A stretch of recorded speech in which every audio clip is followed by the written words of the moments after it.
Mr. Jericho Rosales sinagot na ang tanong ni Mami Lotlot sa post ni Miss Janine Gutierrez.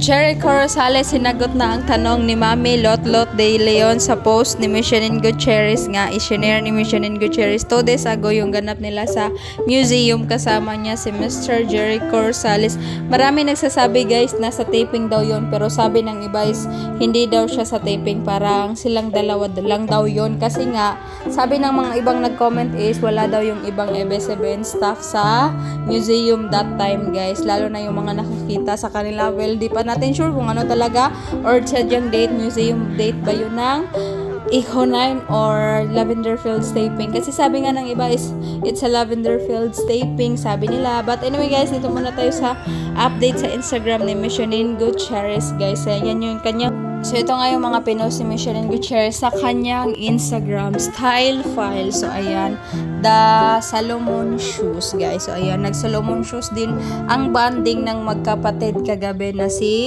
Jessica Gutierrez, Diego Gutierrez, and si Maxine Gutierrez. Then may ibang ganap nga ang kanilang ate Janine kasi nasa Samsung Galaxy AI Festival si Miss Janine last night.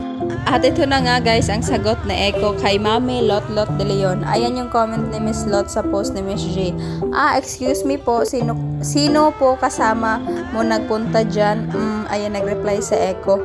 Nag-doorbell po ako para magpaalam pero hinabol ako ng aso eh. So ayan, LT yung comment, reply ni Echo kay Mami Lotlot de Leon guys. So by the way guys, ito naman yung full look sa makeup look ni Miss Janine Gutierrez last night sa Galaxy AI Samsung Festival.